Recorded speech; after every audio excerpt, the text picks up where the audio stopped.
Olá, como estão vocês? Vamos hoje começar a nossa coronaula número 4 de português para o latim e o grego antigo, né? O PLGA, né? Então, nosso encontro número 4 é o segundo encontro dessa disciplina. Quero lembrar mais uma vez, todas as vezes eu estou dizendo a mesma coisa, nossos encontros, eles não substituem em hipótese alguma as nossas aulas presenciais, não só pela interação que as presenciais permitem, né, como também jamais poderia admitir que que algum de vocês fosse prejudicado por não poder ter acesso a esse material, ainda que eu tenha a impressão que o YouTube ele é algo mais simples, afinal de contas a gente pode acessar de qualquer telefone celular, enfim, né? Mas eu penso principalmente nos nossos alunos que frequentam o CRUSP e que têm uma situação extremamente precária, né, por conta de rede, né? E nesse sentido, eu me sentiria absolutamente injusto caso admitisse que esse nosso encontro uh, fosse um encontro que substituísse a aula presencial ou que pudesse trazer algum tipo de prejuízo àqueles que não têm acesso a essa mídia. Tá? Bom, nosso encontro de hoje já vai ser um pouquinho mais, um pouquinho diferente do anterior, uma vez que eu não trato aqui de uma recapitulação inicial, como eu fiz no primeiro programa, apresentando apenas um pequeno tópico inicial, um tópico que havia sido prometido na primeira aula, na nossa aula presencial, e que não havia sido cumprido, que foi a questão do sujeito inexistente ou simplesmente a oração sem sujeito, que me parece ser a informação mais correta. Pois bem, nessa aula, então, a gente viu basicamente as possibilidades, né, das orações sem sujeito, né, entre as quais a gente pode lembrar basicamente o haver no sentido de existir ou na indicação de tempo transcorrido, o fazer também na indicação de tempo transcorrido e também de de questões fenomenológicas, tá? Enfim, vimos também, entre outras possibilidades, o uso do verbo ser também, não é? Enfim, aquelas quatro possibilidades que foram dadas na aula passada. Pois bem, hoje o nosso tema, na verdade, é um tema inicial, que é aquilo que nós chamamos de classificação dos verbos pelo tipo de predicação, né, quanto à sua predicação, né, e que será essencial para o ponto seguinte, que muito provavelmente não será nesse nosso encontro que nós iremos tratar, será justamente no próximo encontro, né, que são os termos associados ao verbo, né. Antes, então, que eu fale da classificação dos verbos, eu gostaria de lembrar que essa classificação ou essa tipologia, né, termos associados ao verbo, não é algo comum na nossa gramática normativa mais tradicional, né? Essa foi uma maneira didática que, se não me engano, o professor Francisco Platão Savioli, ou simplesmente o professor Francisco Savioli, já que Platão é um apelido, né, criou para simplificar didaticamente, né, aqueles termos que gravitam em torno do verbo. Né? Então, termos associados ao verbo diria respeito aos objetos, né? Objeto direto, objeto indireto, na verdade, ao agente da passiva também, tá certo? E ao adjunto adverbial, ou seja, esses quatro elementos da oração são tidos como termos associados ao verbo. Para que a gente possa, então, entender basicamente ou principalmente todos esses termos, é necessário que nós tenhamos conhecimento de uma ideia importante, que é a ideia de transitividade, né? O que seria a transitividade? A partir do momento que o predicado ele é um enunciado, ele é uma afirmação, ele é algo, ele é uma informação, acho que é o melhor. É uma informação que recai sobre um determinado sujeito, tá certo? A gente tem que imaginar se essa relação existente entre o sujeito e o predicado, como ela ocorre, né? Ela pode ocorrer tendo uma transitividade, ou seja, ela passando de um elemento para o outro, né? Ou simplesmente que essa informação contida no predicado, ela fique fixa nele, ou seja, haja uma intransitividade. Então, existe essa primeira possibilidade, que é entender o verbo transitivo e o verbo intransitivo. Um que possui transitividade, isto é, eles não se mantêm apenas na sua própria condição, né? na sua própria informação, ele necessita de um alvo, ele necessita de um paciente, ou simplesmente a sua informação ela é por si suficiente, e nesse sentido ele não necessita desse elemento que extrapola a ideia do verbo. Pois bem, diz o Adriano da Gamakuri a respeito da questão do verbo transitivo. São verbos que requerem o acréscimo de um complemento que integre o sentido do predicado, ou seja, é necessário, além do verbo, um outro elemento que lhe complete, que integre esse sentido, tá certo? Ou seja, é um conjunto. Então, quando eu estou diante de uma transitividade, o verbo não se basta e ele necessita de um outro elemento que componha o seu sentido, né? Perfeito. Já o Evanildo Bechara vai dizer o seguinte: são outros verbos, por sua vez, que necessitam do auxílio de uma expressão subsidiária, isto é, a expressão que completa o sentido das palavras, que não se bastam a si mesmas, se chama complemento. Então, essa ideia é interessante do Bechara também, porque nós iremos notar, quando a gente for observar os termos associados ao nome, que também existe esse tipo de relação, essa transitividade, principalmente quando observamos o complemento nominal, né? A mesma ideia que o verbo tem, que necessita de um elemento a mais que se assume ao seu sentido.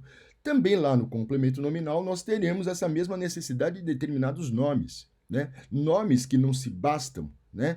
Ou nomes que necessitam de um elemento além para que o seu sentido seja pleno, né? Então me parece óbvio isso, né? Quando eu imagino, por exemplo, no caso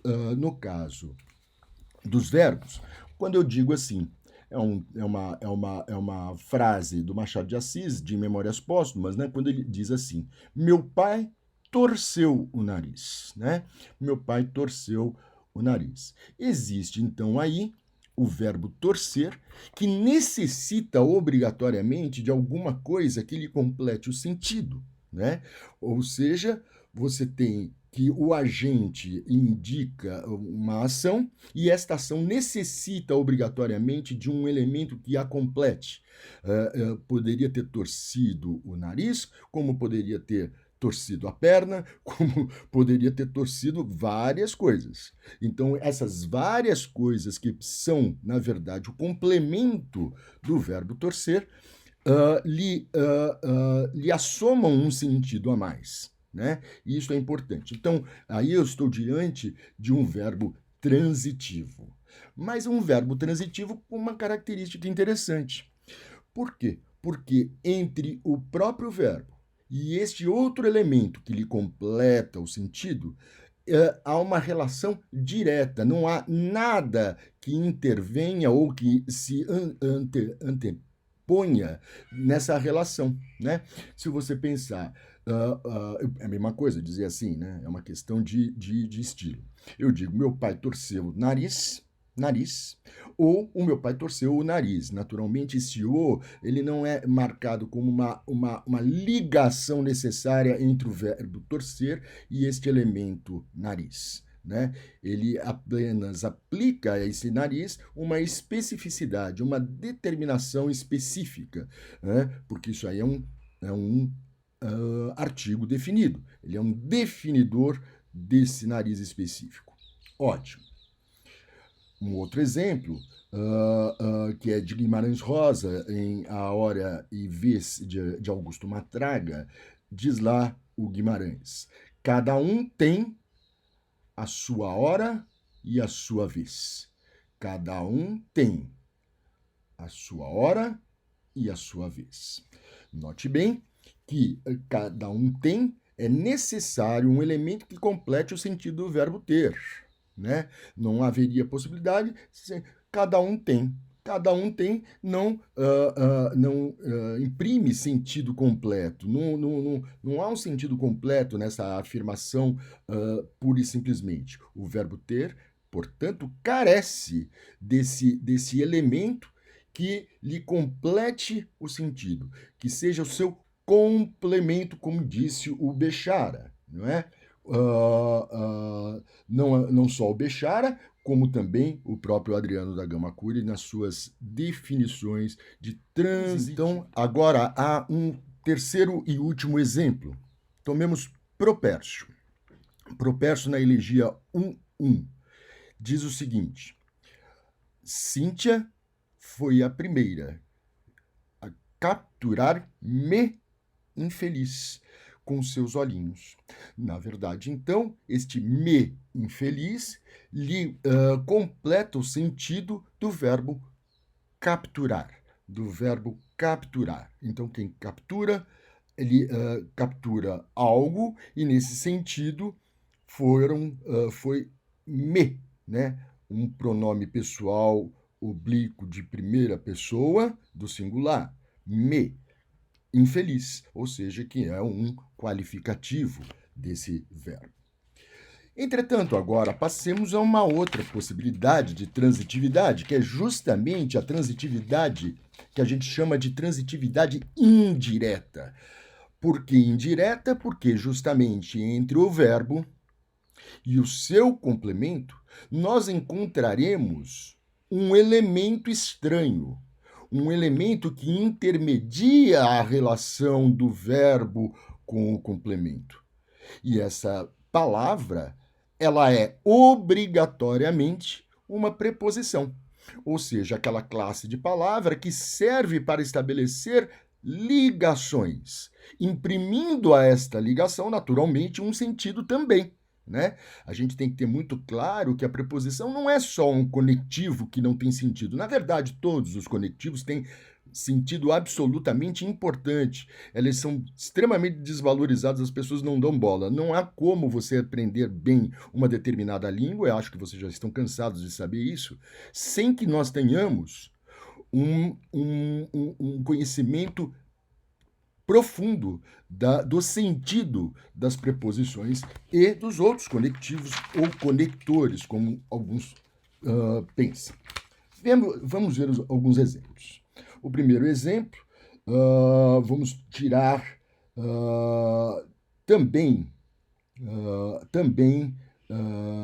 de Propércio. A Grécia regozijava-se de noivas fiéis. A Grécia regozijava-se. Notem bem que esse se ele faz parte do próprio verbo, é um verbo pronominal. Regozijava-se de noivas fiéis. Então, notem bem que o alvo do verbo regozijar-se é de noivas infiéis. Não há como eu falar do complemento desse verbo sem a presença dessa preposição. Aqui cabe um parêntese importante que eu devo comentar com vocês. O uso de determinadas preposições que precedem esses complementos, ele é algo que, naturalmente, é o uso da língua que determina isso, tanto é que, com o passar do tempo, essas preposições elas vão a essas preposições vão se assomando outras, né? Ou seja, a língua é algo vivo e dentro dessa vida da língua, as preposições vão sendo utilizadas com maior flexibilidade. Entretanto, como nós estamos tratando aqui de uma gramática normativa da língua portuguesa, nós temos que supor que existem dentro do uso da norma culta da língua determinados verbos, né? Determinados verbos que usam algumas preposições, e essas preposições são fixas e elas determinam um sentido diferente para o próprio verbo, né? É o caso do verbo assistir. Quem assiste a alguma coisa, então temos aí a preposição a, está observando, está vendo. Quem assiste algo ajuda alguém, tá certo? Ou ajuda alguma coisa. Então, esse verbo assistir, ele tem uma dupla predicação possível. Ele pode ser transitivo direto ou transitivo indireto. E isso é tratado pela língua como questões de regência verbal, que a gente vai ter uma aula específica sobre isso em algum momento do nosso curso, né? Mas seria importante que todos tivessem, eu vou pegar aqui uma coisa.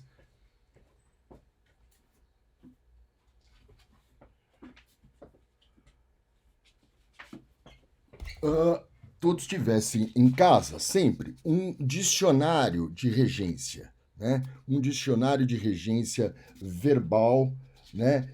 Um dicionário de verbos e regimes. Eu penso aqui nesse dicionário, que é talvez um dos mais importantes, que é do Francisco Fernandes, tá certo?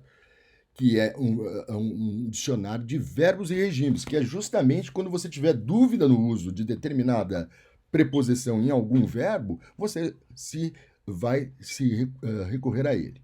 Existe também um dicionário do Celso Pedro Luft, tanto de regência verbal como também de regência nominal. Como eu havia dito no começo da aula, nós teremos aqui a possibilidade de encontrar transitividade nominal também. Então, a gente tem que ter esses dois dicionários em casa.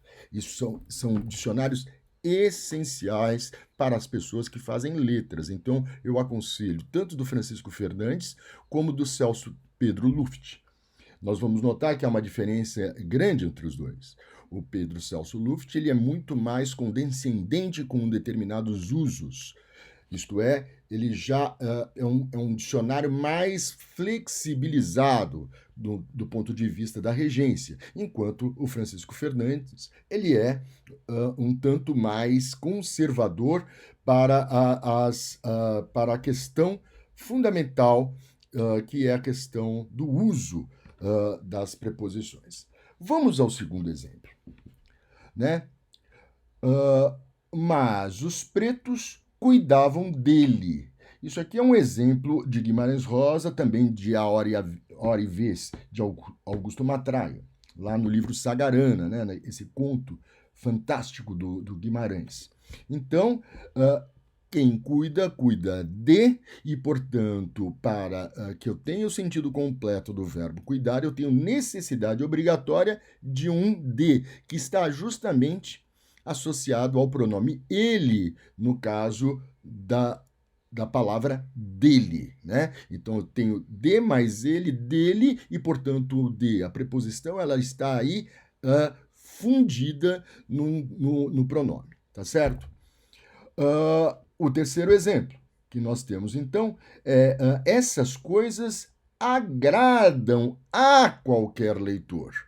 Quem agrada, agrada a, e, portanto, essa a é uma preposição que antecede a ideia, a qualquer leitor, né? Ou seja, eu tenho aí justamente uma transitividade novamente com a presença dessa preposição obrigatória. Vamos ao último exemplo desse caso. Tu crês nessas coisas, né? Tu crês nessas coisas, né? É uma frase do Machado de Assis, do magistral conto Cartomante, né? Em várias histórias. Então, tu crês nessas coisas, né? Nessas, né? Em essas, nessas. Então aí quem crê, crê em algo e, portanto, nós temos aí novamente uma transitividade mediada por uma preposição. Então, toda vez que o meu enunciado, para ter o seu sentido completo, necessitar de um complemento e esse complemento vier antecedido de uma preposição, nós estamos diante, portanto, de um verbo transitivo direto um verbo transitivo indireto, né? Nós temos aí esse tipo de transitividade. A última modalidade dos verbos transitivos são aqueles que nós temos dois alvos, na verdade, né? Nós temos dois alvos. E então a gente encontraria aí alguns exemplos importantes, né? Verbos com dois alvos. Os bolsominions declararam guerra à diversidade, né? Os bolsominions declararam guerra. Primeiro alvo. Guerra a alguma coisa, contra alguma coisa. Então, na verdade, a diversidade é o segundo alvo do verbo declarar. A saúde pública notificou ao dono do boteco a cassação da licença. Então, a saúde pública notificou a alguém algo. Então, eu tenho um primeiro complemento antecedido de preposição, né? É o caso de ao dono do boteco, a mais o, ou seja, uma preposição a mais um artigo definido o, ao dono do boteco, a cassação. Esse a cassação, esse a, portanto, ele não é uma preposição, e sim é um artigo definido. Como no anterior, quando eu falo declararam guerra à diversidade, notem bem que o guerra não vem antecedido de preposição alguma, de preposição ou de artigo algum. Enquanto a diversidade, eu vou colocar com crase, isto é, porque esse a vem da união, né, de um a que é preposição e de um a que é artigo. Terceiro exemplo. O presidente malbaratou o ano todo em pautas insignificantes, né? Ou seja, se debruçou, né, o ano todo, né, em pautas insignificantes. Então, vocês têm aí, novamente, um verbo com dupla transitividade. O número 2 liberalizou favores e mordomias aos apaniguados. Hoje eu estou com o Bolsonaro na cabeça.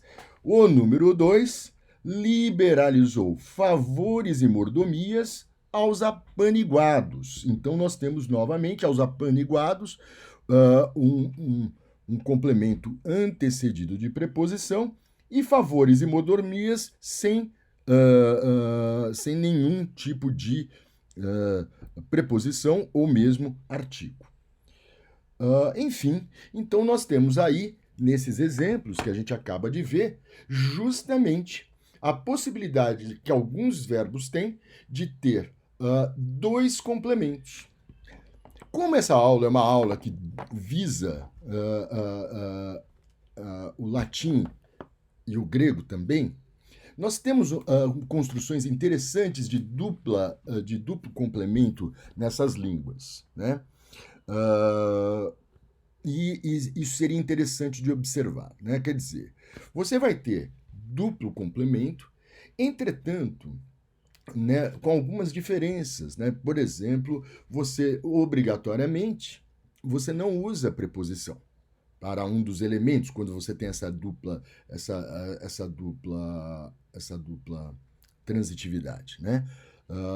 Então, no grego, no latim, vocês vão ter, por exemplo, orações com duplo acusativo, com duplo dativo, com duplo genitivo, com duplo ablativo. É possível isso? É possível, não é? Nós encontramos nessas línguas essas possibilidades, da mesma forma que você pode encontrar também ablativo com dativo, no caso do latim, enfim, genitivo com acusativo, duplo acusativo também é muito comum, né? Então, quer dizer, vocês vão ter aí que essa bitransitividade, né, ela vai ser realizada no grego e no latim dessa maneira diferenciada. No handout que eu for mandar para vocês, que eu vou mandar para vocês a respeito dessa aula, vocês terão um vasto exemplário desses usos em grego e em latim também, tá certo? Como eu disse a todos, como esse curso é um curso ecumênico, então eu não posso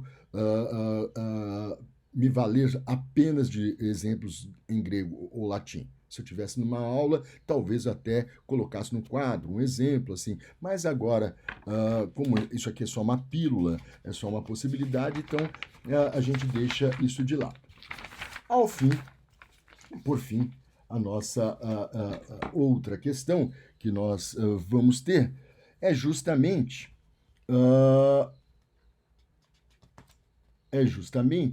observar aquilo que são os verbos que não têm transitividade. O verbo intransitivo, né? O verbo intransitivo é aquele verbo que não vem acompanhado nem de alvo nem de paciente.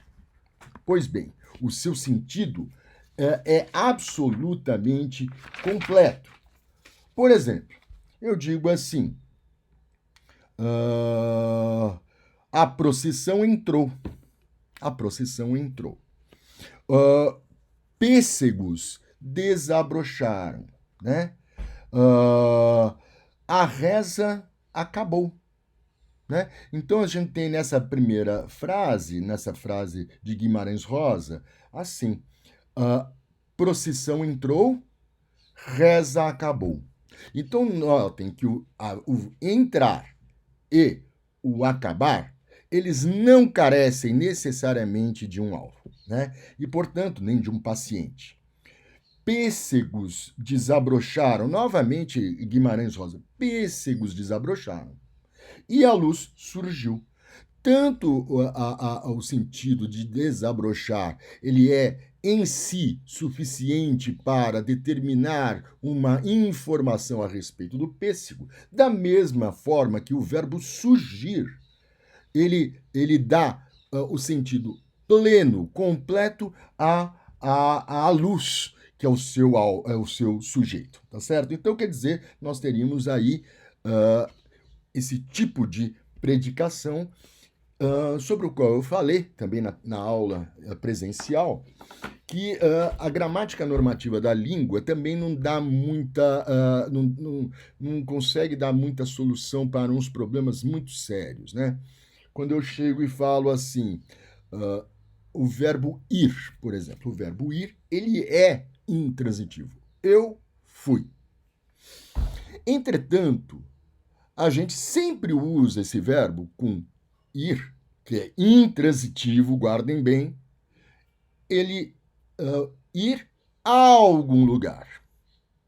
Esse algum lugar, eu vou à casa da minha mãe. Eu vou à casa da minha mãe, isso significa que esse a casa de minha mãe, primeiro, esse a, ele é uma preposição, tá? Também, né? A casa de minha mãe, por favor, com crase, né? Então, parte desse a com crase é uma preposição. A outra parte dele é um artigo definido. quando eu falo a casa da minha mãe, eu não estou diante de um alvo antecedido de preposição. Esse termo, ele é um termo acessório a essa construção. Ele está indicando lugar. Então, o Celso Pedro Luft, aquele que eu acabo de mostrar o dicionário, ele vai chamar esse tipo de construção de verbo transitivo adverbial, uma vez que uma locução adverbial vem a completar o sentido dele, né? Então a gente está aí diante desse quadro, né? Desse quadro importante. Pois bem, encerramos aqui a questão da transitividade e da intransitividade. Passemos à última categorização importante, que é justamente o verbo de ligação, né? Cuja definição, na minha opinião, mais exemplar é ser o verbo de ligação quando estamos diante de verbos cujos significados remetem à ideia de estado ou mudança de estado, de sorte que estabelece uma relação atributiva com o sujeito. Então, quer dizer, na verdade, a gente achava, quando eu aprendi esse tipo de coisa, verbo de ligação, eu imaginava que era simplesmente ligava o sujeito com o predicado e não tinha cargas de significado. Não é isso, né? O verbo de ligação, ele se estabelece por conta justamente dessa relação atributiva. Você dá um sentido ao sujeito, entendem? Então, na verdade, aí você está aplicando sentido ao sujeito. Por isso ele tem essa ideia atributiva, né? Alguns exemplos, né? Um exemplo aqui de Ítalo Calvino. A memória é redundante. Há uma característica na memória que está sendo atribuída por esse elemento redundante e que se serve desta ponte, né? Desta ponte que é uma caracterização, é uma atribuição que está sendo dada à memória. O país ficou estarrecido. O país ficou estarrecido ficou estarrecido. Então, quando eu digo que ficou estarrecido, então o verbo ficar, nesse sentido, está fazendo a relação atributiva entre este elemento, né, entre esse predicado, em relação ao sujeito, né? E, por fim, Geisel parecia disposto. Então, vejam só, Geisel parecia disposto, a disposição de Geisel, ela é estabelecida pelo verbo parecer. Então, esses verbos que são chamados verbos de ligação mantêm sempre essa relação atributiva. Poderíamos também pensar mais duas frases, para ficar bem claro, né? O parlamento tornou-se mais importante. O parlamento tornou-se mais importante. A importância do parlamento, ela é relacionada ao sujeito justamente pelo verbo tornar-se. Poderíamos usar o parlamento parecia mais importante, também seria uma possibilidade. E, por fim, as palavras estavam decoradas. Então o fato de estar decorada, né, estão sendo atribuídas às palavras, estarem decoradas, estão sendo atribuídas justamente pelo verbo estar. Pois bem, era isso que eu tinha a tratar com vocês hoje.